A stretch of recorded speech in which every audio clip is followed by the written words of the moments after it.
Chole ma Uganda. Chole ma lo wa nyu luo me kabir mo ken. A Julie live stream ma bena paburi a bedo gang and ko Omyero me ngech bot in my tika nena ni gamente mi Sudan utiyo loro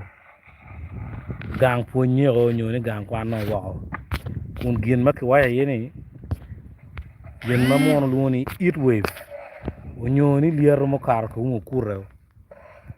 tie matika gon Sudan matek projection nyun ju choki liero bichero wai temperature makiluoni degree Celsius yen piera ngwen we beach meno atmospheric temperature la penyong tie ni ngo ma obedo heat wave bedo kachi nen high altitude pressure machake 10,000 kinaka 10,000 mi 25,000 nyoni ali pa mi ali piere beach feet or eating obedo kamone for several weeks no several days chieni dogo ito dog ben ameta wachi gin mati Sudan no tika time Uganda bena liero tima tek kany liero tek moma petwere juyana wechi uni gang bora kany mere ana pechar eta wek vungen rumu tok gangen nan wa so in mabung pe tok gangini ki jo mo kana mabung pe ni responsibility watie majui wan rero ke yam ni ki pet yen Acoli Pro Evo TV la lonye mo ma chulu pere politician mo ma influencing pere billionaire mo ma influencing beno peke so Acoli Pro Evo TV challenging opposition with government Weng. Now mission what ye media mukene should start that thing. We're challenging tangible humanitarian missions. Chalo gwako kabir morum wani. Endong uneno ga Weng ma wan view wa yawni tika bino to pass. Lokombalelo uneno. Nizu kati NBS pedo na botwa. Ni go chona madwa tile bachuli. Lokom yendong inda katika nano news. South Sudan dong gulor gang ponye ko ikete ko ber chane in chulo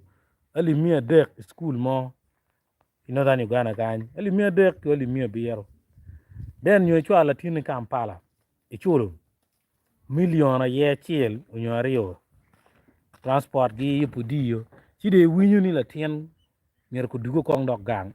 pigin ma mek ngoni biero pia ye ma irwe chi in bitamani ngo so magin pia o bot walu twa kwan chene mo manok wil yen pire piru yen ya ke pet yen dok be dan pe ko bal yen pol wot gio kinyeko pe ke nek yen pol wot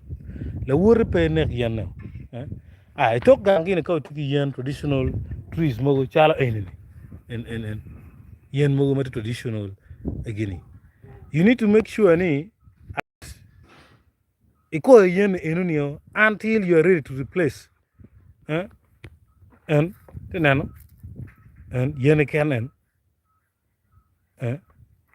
tongo maka gini ini kadana yo maka mer ki kinen ki yer an ma ke to mer ki replacing because environment watikali mo chan ka chal wana chul ko makech wa choki semi desert semi arid matikar moja makachi watuga kachi watuga magito yen kilori chanyimo pe donc irwe mati time South Sudan should be a call but when we are preparing what you gonna sustainable development it is key kama gana ka logo ba down and tin chilling this the honor of Acoli Pro Evo TV pobela lonya founders all the ideologies even the followers puber joma gien gi chwala chena direct bora Acoli Pro Evo TV and Acoli Pro Evo TV pia pen chena bon mo can and will not happen now it is highly needed for media to be independent to talk out the truth now come message ki chwala here comes here goes Peter Yan Pelo Tela Peter Yan and so on no be right chi